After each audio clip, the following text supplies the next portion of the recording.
नमस्कार दोस्तों, मैं हूं एडवोकेट अभिषेक कुमार द्विवेदी। आप सभी का मेरे यूट्यूब चैनल पर स्वागत है। आज बात करते हैं एक अधिवक्ता हत्याकांड की, जिस घटना से तीन तीन प्रदेश का ताल्लुका था। घटना का शुरुआत होता है केरल से। केरल के रहने वाले एडवोकेट एम ए राशिद एक सामान्य परिवार के रहने वाले थे।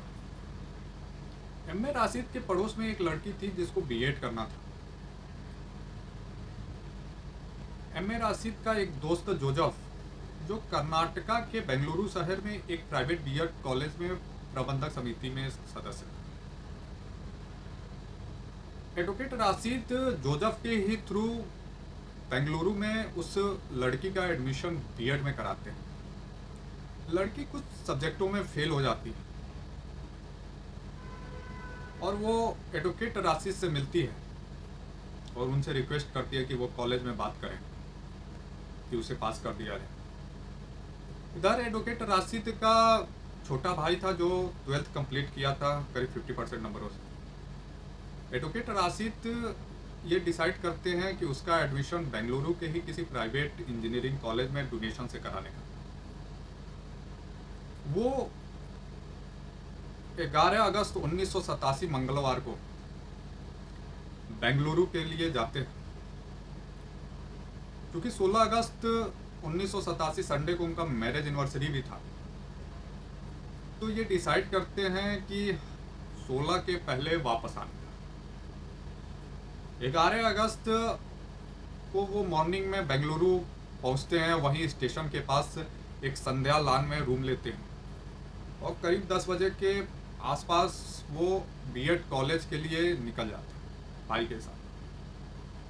बीएड कॉलेज में पहुंचते हैं, वहाँ देखते हैं सारा स्टाफ चेंज है। वहाँ एक महिला प्रिंसिपल, नई प्रिंसिपल थी, जिनसे वो मुलाकात करते हैं और लड़की के नंबर का दोबारा मूल्यांकन करने की बात भी रखते हैं। प्रिंसिपल उन्हें आश्वासन देती हैं। उसके बाद वहाँ से वो कॉलेज से निकलते हैं और जोजफ को कॉल करते हैं। जोजफ से मिलने का उसी दिन शाम को होटल में प्लान बनता है। शाम को जोजफ होटल में आते हैं और वहाँ मुलाकात होती है।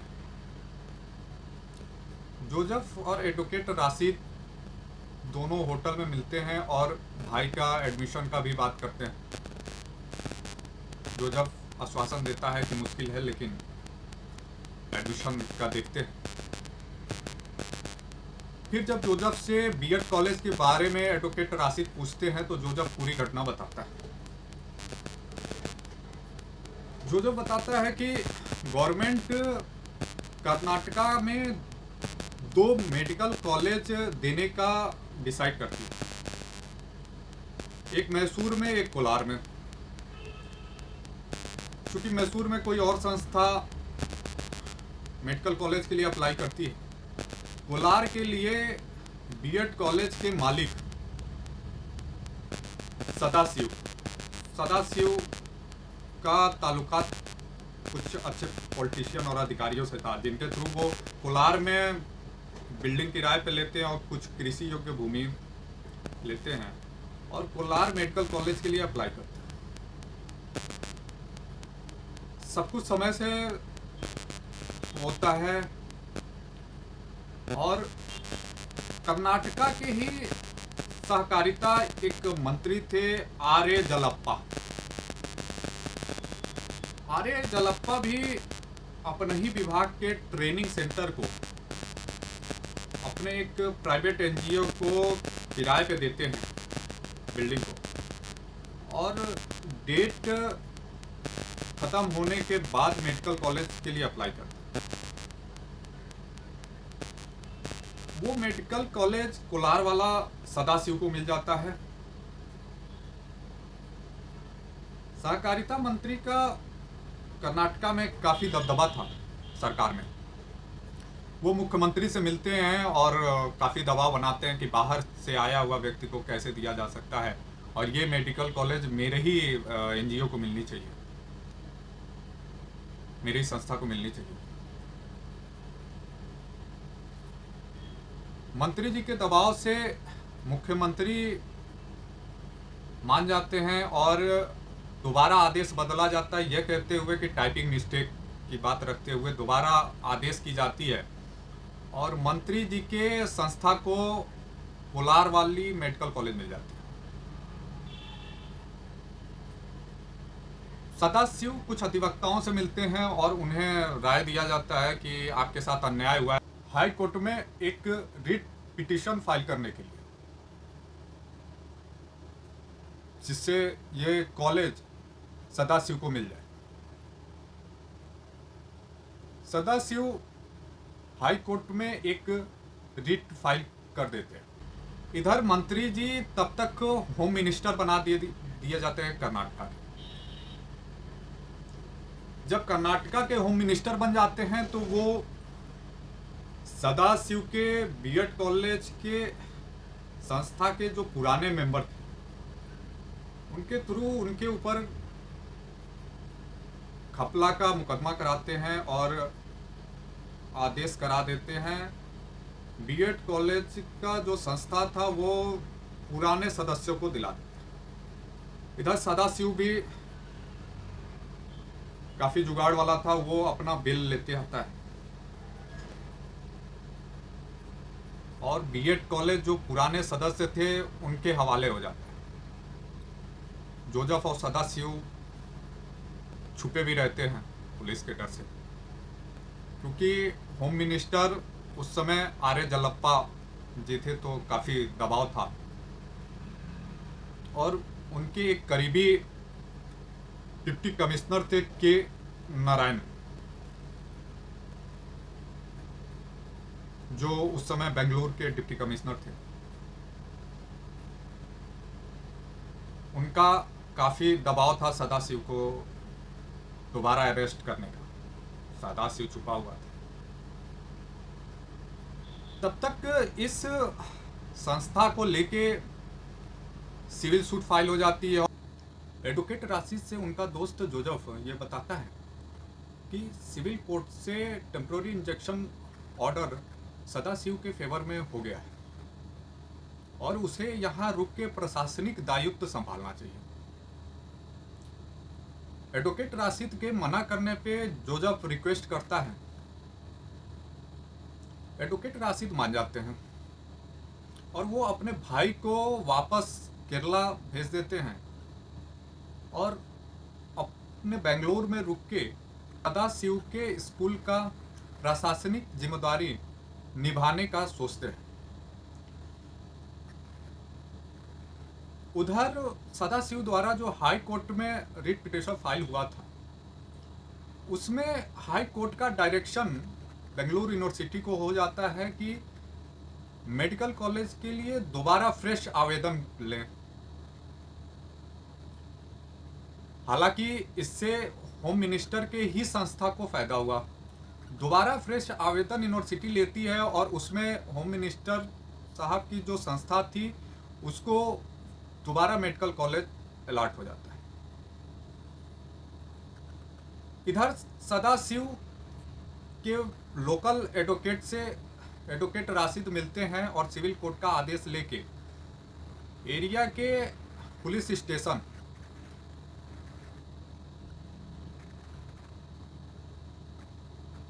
हाई ग्राउंड पुलिस स्टेशन जाते हैं। हाई ग्राउंड पुलिस स्टेशन के एक एसआई एमबी उथप्पा से मिलते हैं।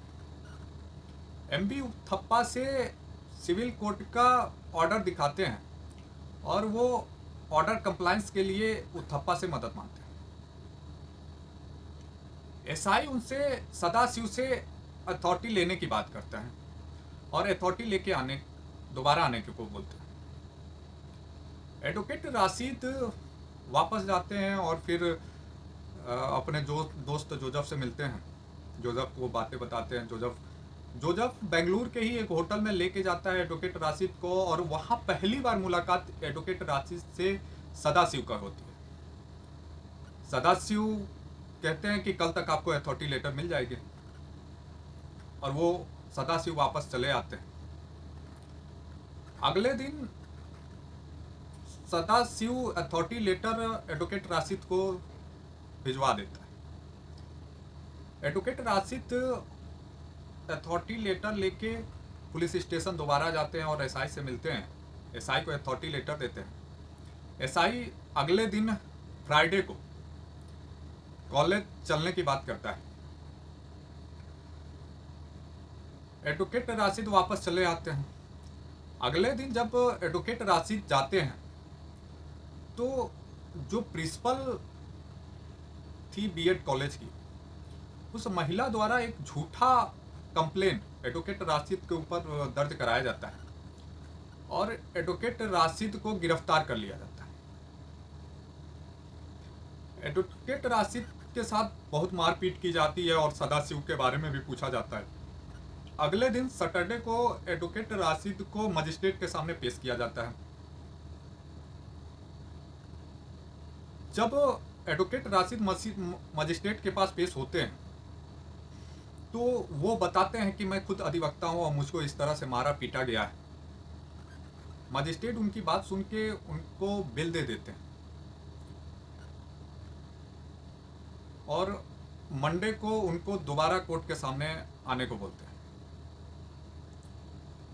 वहां से एडवोकेट राशिद निकलते हैं और सदाशिव के लोकल एडवोकेट से मिलते हैं और फिर बार के जो अध्यक्ष हैं उनको लिखित इस पूरी घटना की जानकारी देते हैं।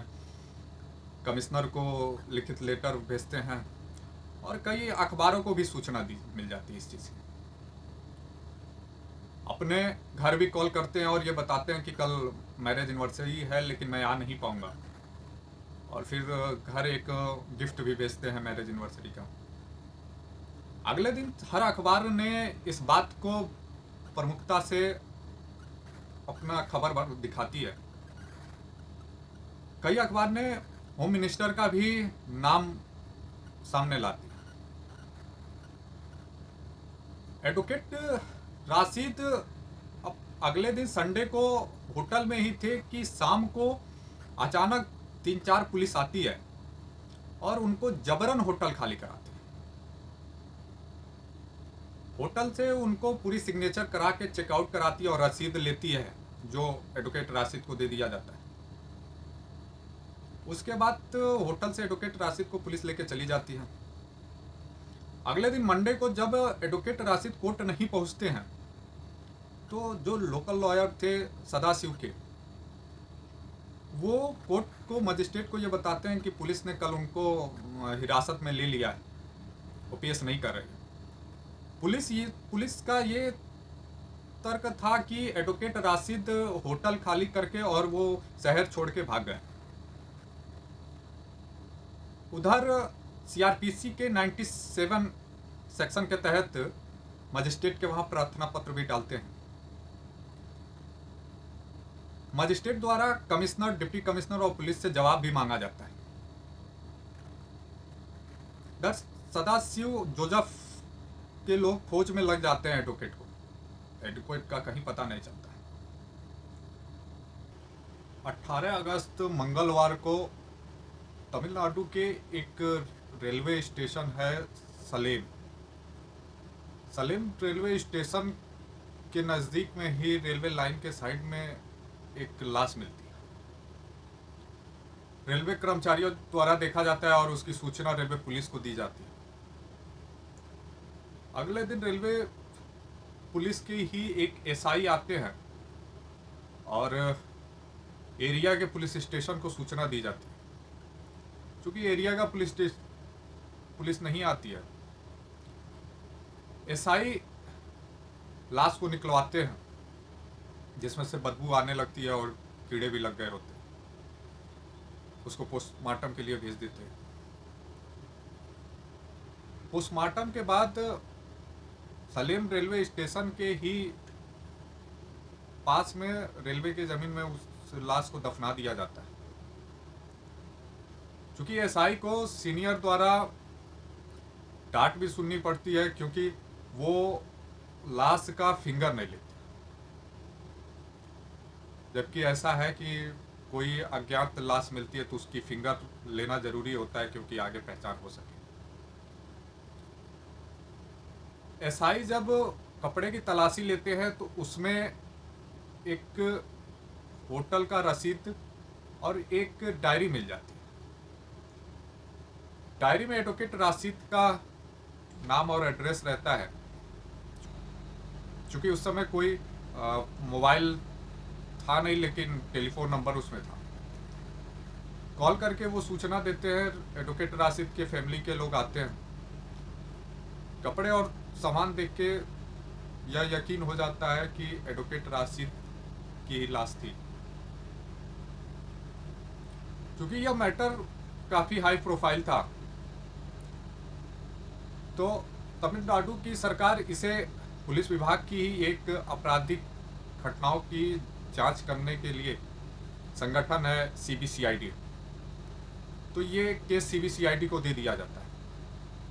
इधर कर्नाटका सरकार पुलिस विभाग की ही एक विभाग है जो आपराधिक की जांच करती है, सीओडी, उसे जांच के लिए दे दी। इधर अधिवक्ता मांग करने लगते हैं कि होम मिनिस्टर की इस्तीफा की और इस घटना की जांच सीबीआई से कराने की। उस समय के तत्कालीन मुख्यमंत्री होम मिनिस्टर की इस्तीफा तो नहीं लेते हैं, लेकिन इस घटने की जांच सीबीआई को देने के लिए तैयार हो जाते हैं। आगे इस कहानी में हम बात करेंगे एडवोकेट राशिद की हत्या बेंगलुरु में हुई, तो वो 200 किलोमीटर दूर सलेम में लाश कैसे मिली, या वो रेलवे से सुसाइड किए थे, और इस घटना में किसको सजा हुई, सीबीआई जांच कैसे हुई, ये सारी चर्चा करेंगे नेक्स्ट वीडियो में। जय हिंद।